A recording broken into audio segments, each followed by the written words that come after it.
My black sisters, we need to discuss the whole dark skin versus light skin debate and talk about exactly how destructive it is to us as a community and how it's causing us to be against each other when we really need to be sticking together.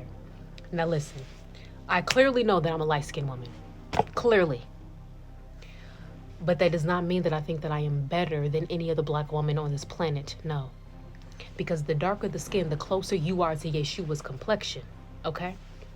But listen, we got to recognize that it wasn't us black people that created this division between us. It was the white man, it was the slave master that put that, division between us. And we spending so much time hating each other when instead we should be directing that energy towards the people, like towards those that actually created this division in the first damn place. Now listen. What has happened is that the slave master has pinned us against each other because he made it seem as if the lighter skinned black woman was superior to the black woman when superior to the darker skinned black woman, when at the end of the day we were all still slaves. It doesn't matter if we were lighter skin of melanin or if we were darker shade of melanin. We were still slaves at the end of the day. But the slave master did that to pin us against each other, because division is how they win, but unity is how we conquer. From Black Panther, they said that. But look, what happened is the whole mentality of, and that whole narrative of, oh, the lighter skin, slaves were in the house, and then you had the darker skinned slaves were in the field. But do you know what was happening to those lighter skinned slaves that were in the house? They were getting raped. They were getting SA'd. They were getting molested. They were being tortured. They had to they were forcefully penetrated, forcefully impregnated, and had to birth the children of these slave masters. So it's not like anything was better for them. It's not like anything was better for them. It wasn't at all.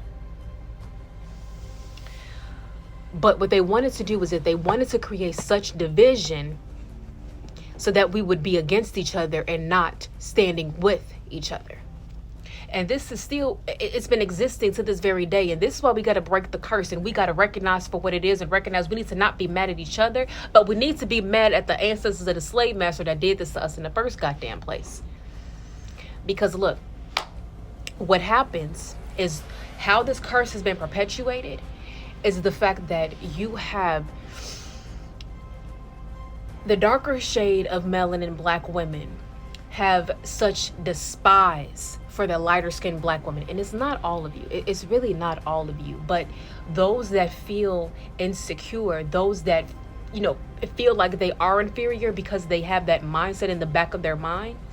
And then they go and abuse and bully the lighter skinned black woman because they think that the lighter skinned black woman feels like she's better than the darker skinned black woman, when that's not even the case.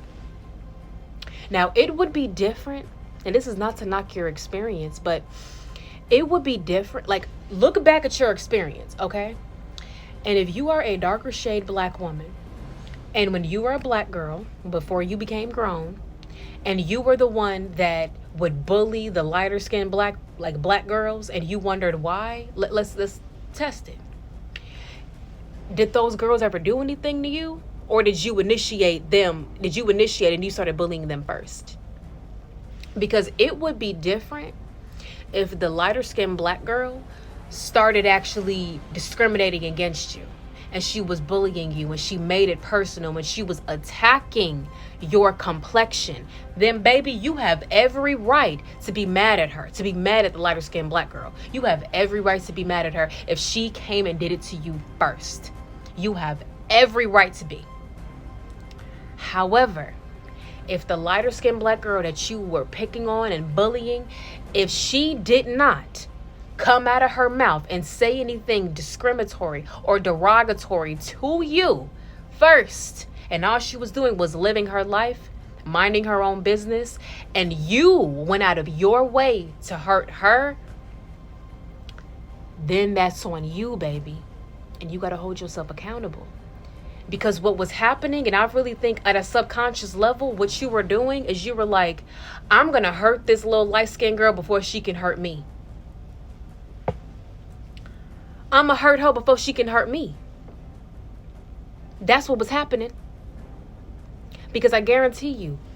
Now, I'm not knocking it because it has probably been times. I'm not knocking it at all. It probably has been times where some light-skinned girl has picked on a darker skinned girl and maybe talked about her complexion because maybe she felt that she was superior. Maybe she was immature and she, felt like she was hot shit and she needed to be humble because that was wrong of her. No, not condoning that. But I guarantee you a lot of times, other times, that wasn't the case. She didn't do anything to you. And it was your own subconscious mind that was playing tricks on you, that was trying to convince you that this girl was talking about you or thinking she was better than you. So you had to go attack her to make her feel inferior so that you don't feel inferior. And that's when we got to recognize where the projection comes from. We got to recognize how that curse has been perpetuating. We have to be aware of it. We got to be aware of it. Because if a person hasn't done anything to you personally and you go out of your way to hurt the other person, to hurt somebody, to hurt that person, it ain't about what they did to you. It's about your own insecurities that you are projecting onto them. But aside from that, if they have done anything to you first, your feelings are absolutely valid. Because no one should have been discriminating against you. No one should have been degrading you. No one should have been being colorist against you. No one should have done that to you if it was unprovoked.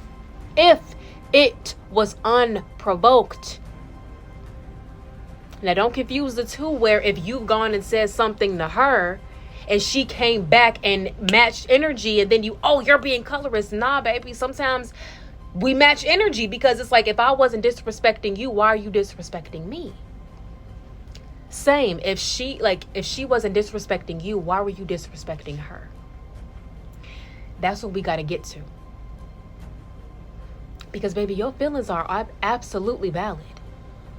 How you feel is absolutely valid. The discrimination that you get not just from black girls, but from our own black men be doing that shit to us too. And it's ridiculous. It's ridiculous how these black men wanted to sit up here and treat our black sisters, our darker skinned sisters, acting as if they are less than. That's ridiculous that they did that to you all. Ridiculous. I don't condone it.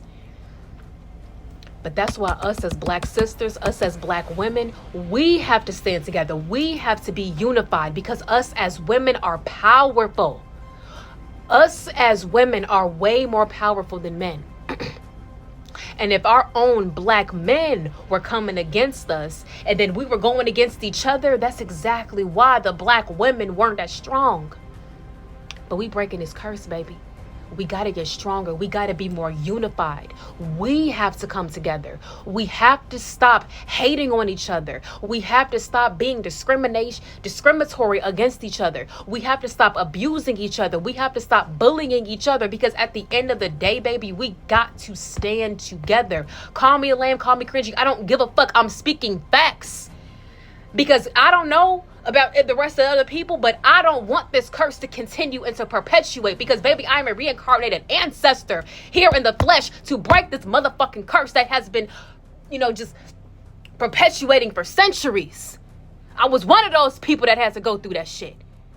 I feel it in my blood veins. I feel it in my veins. I feel it in my bones, baby. I'm here to tell you, we got to stick together. Us as women got to stick together because when we start sticking together, us as women being the leaders, it's going to make other men, the black men, want to be on our side as well, want to stick together as well. Because when we got to get together, us as women got to lead the way because these black men ain't finna do it. They're not going to be the leaders. We have to start as black women. We have to start. We have to take initiative of us being together because when they see us black women sticking together with each other, it ain't no other choice for the black men to be on our side too. I love y'all.